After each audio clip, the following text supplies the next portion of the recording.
Hello, and welcome to another episode of the 90 Day Wins podcast. I am so excited because I have a special guest here today, my friend Lutalo, i.e., who we call Lou. How you doing today, Lou? Andy, how you doing? Doing great. I am excited to be here today. Well, I'm excited to finally have you on the show. Before we get started, I want you to share a little bit about yourself and then I'll get into my questions to you. A little bit about myself. I am a social media strategist. I love working with business owners. That's always been my passion. Got into social media actually when right out of college, when I got into politics, and getting into politics led into just really deep diving into social media and marketing. And I immediately got out of politics and got into business and found that I am a much better in business than I am with politicians and politics. So I still do some stuff with politics, but Yeah. in a way in the background, way in the background. So Awesome. yeah, Awesome. Well, thank you for sharing that because I do touch a little bit on your public service and the questions I have for you today. And it's an interesting time to be alive, Lou. yes, It's it an is. interesting It time to definitely be is. alive. Let's get started. You shared with us a little, from your public service to your social media strategy. You've had a diverse journey, right? And so, from being a two-term city councilman to leading one of the fastest growing social media agencies, how did your experience in public service influence your approach to entrepreneurship and business growth? Wow, wow. That's a question. So when I got elected, I was 24, and I guess to really backtrack, in Tuskegee, a small town, went to school at Tuskegee University. Go TU. Yeah. Grew up in Chicago, went to the YMCA, grew up at the YMCA. I always volunteered. So when I got to Tuskegee, I was like, well, let me find the YMCA. I want to volunteer. Get to the YMCA, it's this itty bitty YMCA. I'm like, oh, okay, where's the gym? Where's, all this stuff? It didn't have any of this stuff. Meet the director, Mr. Paul Carney. Great guy, great mentor. And he's like, hey, Lou, we don't have anything, but you could develop some stuff. And I'm like, develop some stuff. It's like, well, I'm a swimmer. I'm pretty decent. He's like, look, we got kids. They don't know how to swim. You teach them how to swim. And you know what? Right down the street in Montgomery, Alabama, they've got some competitions, but you can put it together. You got a shoestring budget, if you want to call it that, but do what you do. So long story short, put together the swim team. Swim team blows up, get almost 100 kids, learn how to swim from all backgrounds, some low income, all different types of backgrounds. And from that, I really got into the community. That team, that activity got into the community. Later on, having a conversation with my best friend, he's like, yeah, you need to run for city council. Oh, I had nothing to do with politics, nothing, had no interest. He was going to run. I was like, I'll support you. And then he said, well, you know what? We'll run together. I was like, Lord. So I ran it past my mom. We just, some strange thing. We get in the conversation and she's just like, you need to help your community do this. Now, let me add, both my parents are retired history teachers. Yeah. That just put everything into perspective. My mom is deep into understanding and knowing your history and knowing what you need to do in the community. So, case point, I'm running for city Yeah. council. So, best friend didn't get in, but I got in. Wow. And 2 terms later, learned a whole lot. Learned how usually if anybody gets into politics, your first term you don't know anything. Mhm. The second term you figured everything out. And then for the ones that career, whether you decide up and down. But in that time on city council, I wanted to develop the parks, build the city and this and that. And they were like, well, you need money. We don't have money. And I was just like, well, where do we find money? Well, you get money. Government gets money from tax dollars from businesses. Oh, Yeah. so I go and talk to all the business owners, and they, I go in from business owner to business owner, and they were shocked because it was like, we don't ever get an elected official come talk to us after the election. It's usually right before, and Yeah. I like, well, what is it? What can we do to help? And I got into some really good conversations with business owners, and I would talk to the ones that had been there for 20 some years, and it was like, well, what is it that you're doing that the new ones that are here today and gone tomorrow not doing? And so, there were a number of things. One of the biggest things was marketing. Okay. And even as a city council person, as an elected official, to get elected, marketing plays a big role. Yeah. Believe it or not, you take some of the our presidents on down, they have celebrity and they have marketing.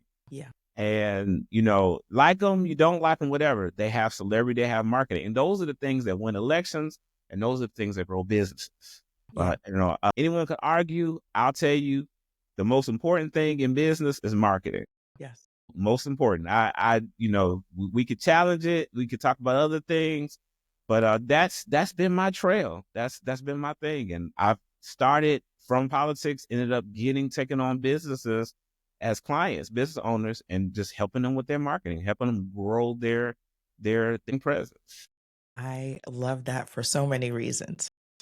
So, the power of social media for small businesses, your agency, A Simple Business Solution, specializes in helping small service business owners, right? So, what are some of the biggest mistakes you see entrepreneurs making when it comes to social media, and how can they fix them?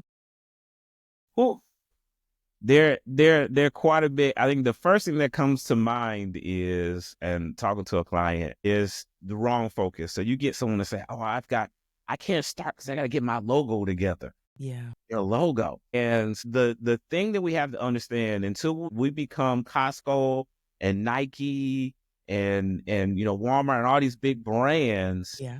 it's you. You are the brand. The logo doesn't make a difference. The brand, and I think I see a lot of entrepreneurs put a lot of energy into, my logo's got to be a certain way, I can't start. My website's got to be a certain way, I can't start. And we have to start. That's the beautiful thing I love about 90-day wins, Yeah. because it's like you gotta start. Yes. Just do it.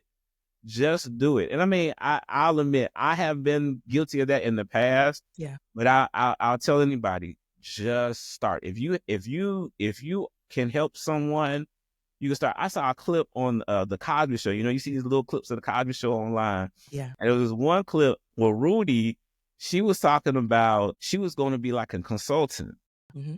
for second graders. And it was like, what gives you the right to be a consultant for second grade? She said, I'm in third grade. So I know everything about second grade.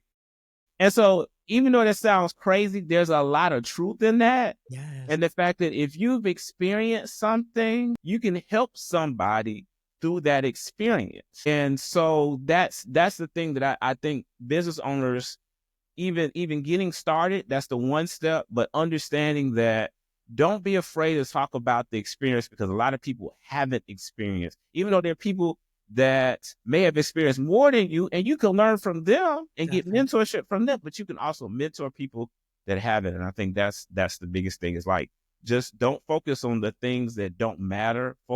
Just really focus on what does. Yeah, that's good stuff. Let's talk about networking and being strategic.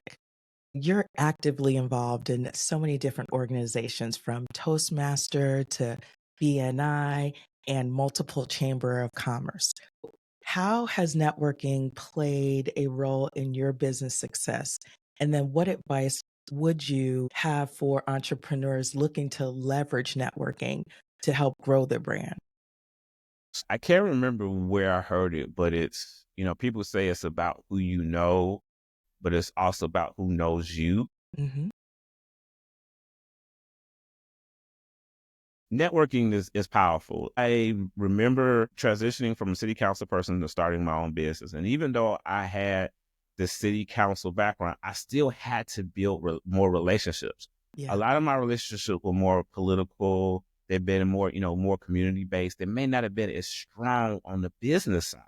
Okay. And so I had to build that. And so that meant getting out and meeting people. And I may have, at the time, didn't really have a budget to get into Chamber of Commerce. But I found out, well, Chamber of Commerce like people to show up. Like, Chamber of Commerce has a lot of free events. And matter of fact, Chamber's not the only one. You have Rotary, Yeah.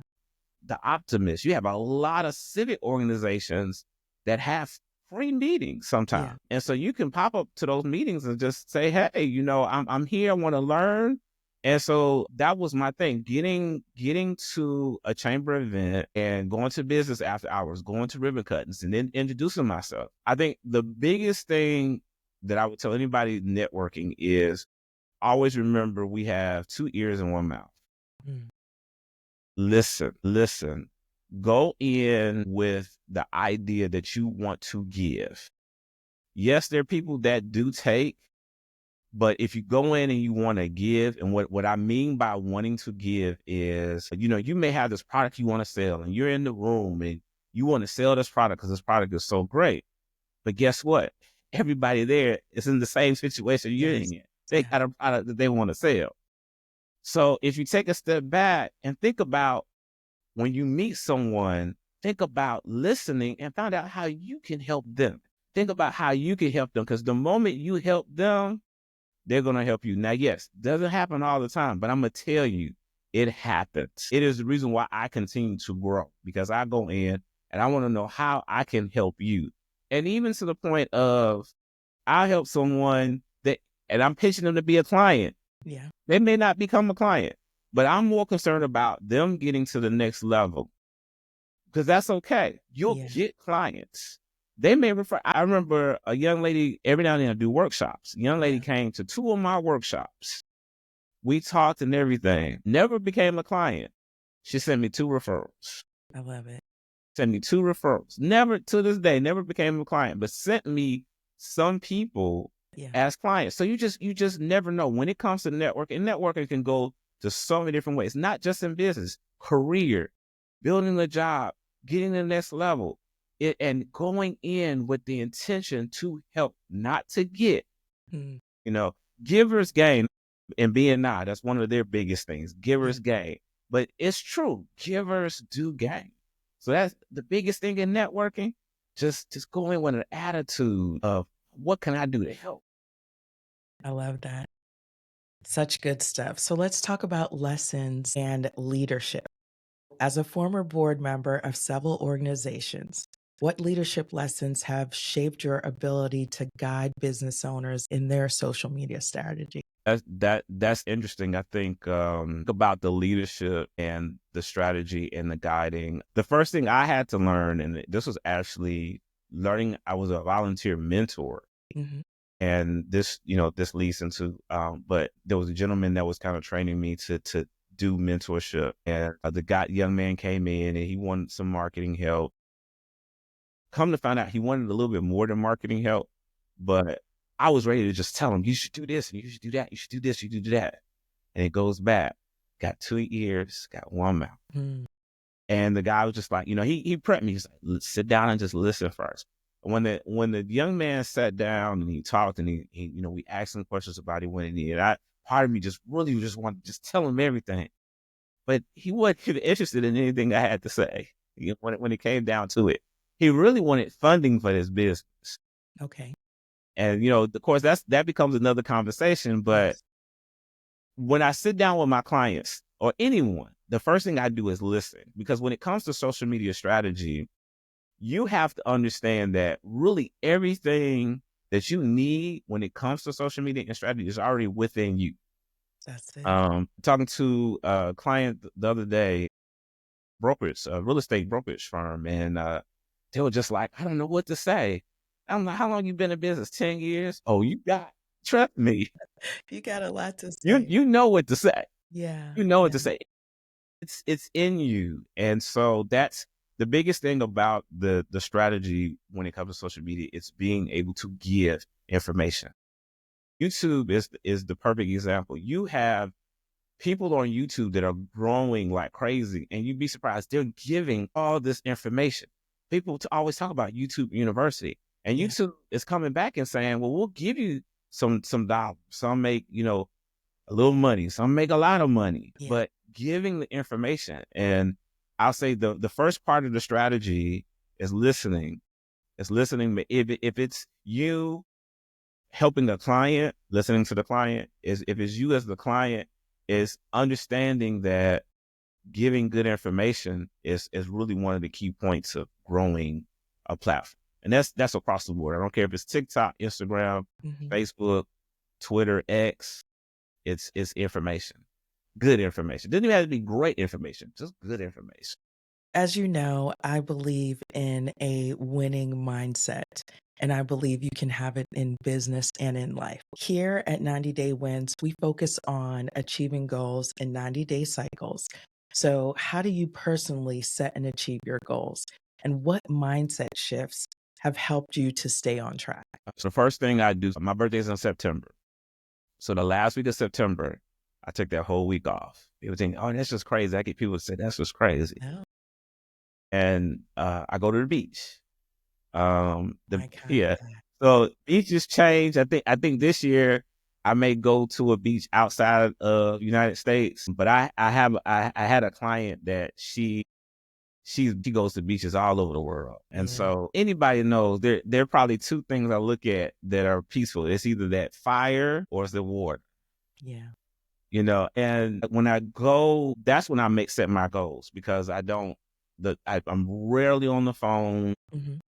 I'm looking at the water. I mean, I don't do anything like, some people, have their things. I don't do any activities. I've got a beachfront room and I'm looking at the ocean. Yeah, And everything just comes in. So I'm writing down my goals for that next year, for that next way around the globe. Typically every 30 days, I'm looking back at my goals to yeah, see, what I've accomplished. And I'm a lot more specific now than I ever have been in taking small bites. yes. In the past, because I'll look at the year before and say, okay, I accomplished these. Why didn't I accomplish these? Mhm. And I'm learning more. I start to learn more about myself. Some stuff doesn't take a whole year to accomplish. How about that? How about that? You get well, if you were told that you only had 60 days to live, you What set would these you do? 12-month goals, but you Yeah, want to accomplish these things. You'd be surprised what you could do in 60 days or in 90 days, what confident. you can accomplish that you thought could take a year. But when I do get down or do I get stuck, which Yeah, happens, of course. I have my best friend. I have a coach that we go back and forth. Yeah, You've got to have somebody. yes. You have to have someone that is going to be not necessarily a yes person, Mhm. not necessarily somebody that's going to criticize you, but someone that's going to encourage you. Definitely. And that's how I get through. Kobe Bryant, Michael Jordan. Yeah, We could talk about sports figures. yes, Serena Williams. yes, All these brothers and sisters out here that they've had coaches. definitely. So, we between me getting through my goals, I definitely have those people that I need to fall back on when I do fall down. Yeah, definitely. I love it. So let's talk about beyond business, the man behind the brand. When you're not working with clients, you enjoy reading and traveling and indulging in your favorite ice cream. Which I'm taking a break from for a little while. So what book has had the biggest impact on your journey, and where is your new or your next travel destination? It's interesting now because on the book side of things, I'm actually rereading Book Yourself Solid by Michael Kort. Yeah. And I am actually in a journey of rereading because it's so powerful how we read a book and then we read it again. And I've actually had some books I've done a third time. And New it's like, revelations, how yes. did I miss this? Yes, But yes. we're in such a different place. When I first read Book Yourself Solid probably about 10 years ago. Mhm. And now that I'm rereading, it's just a whole nother thing. Now that I'm rereading it. Yeah, I'm always open to the new book here and there, but now I'm really going back. I've got a ton of books Yeah, that, I could go into, and, we talk about the Rich Dad, Poor Dad. We talk yeah, about the Think and Grow Rich. I could go into Up From Slavery. yeah. We can go all different places. Brenda Bashar, High Performance, Yeah. Tony Robbins, Awaken the Giant Within You, Les Brown. There's I mean, I've read tons, but right Yeah. now that's what I'm rereading now. And there are a number of things depending on where I'm at and where my mind is and where I'm really trying to focus. The book piece. There's just so many different things that have had a different aspect of where I'm at in life and where I'm trying to go. And okay, I went into the book question. What was the other question you asked? I just kinda threw it all in there for you. Where's your next travel destination? My travel destination. So you told me you wanna get out of the country to the beach, so yeah, there's beautiful beaches all over the There world. are beautiful beaches. I don't have anything specific planned right now. Yeah, My little brother yeah. is not, he's not that much little. My younger brother, he is a world traveler, and we have talked about planning a trip. Typically, we'll do something like the last trip we went on. We went to Myanmar, which someplace he likes going someplace he's never been, and then we go Yes, someplace that we've probably been before. So we did like Myanmar, Taiwan, Japan. There was that one more sounds place awesome. we squeezed in there. He mentioned the Netherlands. I mean, I've got a list.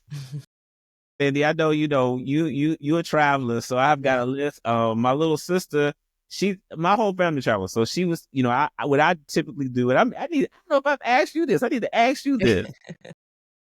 I typically ask them what are some places, and that goes back to networking. Yeah, Networking, people will ask, where you from, what do you yeah, do. yeah, I like either asking what's one of the favorite places you've traveled, because I'm gonna tell you that's gonna stick.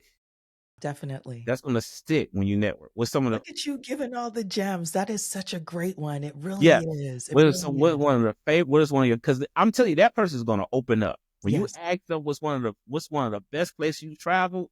They're gonna be like, wait a minute, they eating their little knick-knack off the table, the chamber exactly. table. They're gonna stop and they're gonna go back. I promise you, they're gonna remember that conversation. That's one thing. I also ask, well, what's something amazing that happened to you this week? Yeah, Get them that no one asks those questions. It's always the typical question, where are you from? What do you do? yeah, Maybe why do you like what you do? Which that's a good question too. But I would challenge you. What's some place you've been that you really enjoyed that you'll go back to? yeah, So um going back to the travel piece, my little yeah, sister's talking about Johannesburg. I may be trying to make a trip back to Ghana. That's my thing. My younger brother, he's got property in Ethiopia, so we've been yeah. talking about that. So who knows? 2025, who knows? I have to get I back to you on love that. it. I Let love me, it. you interviewing me? What's some place you're trying to get to? So Ghana, my Okay. brother is there and he just got his citizenship. I'm actually talking to him for the podcast coming up this week.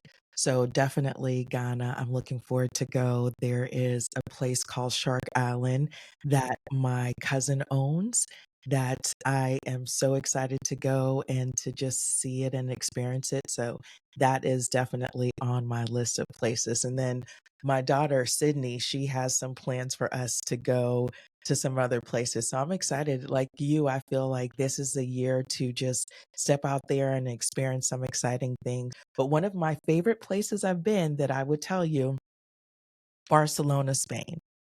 Absolutely amazing.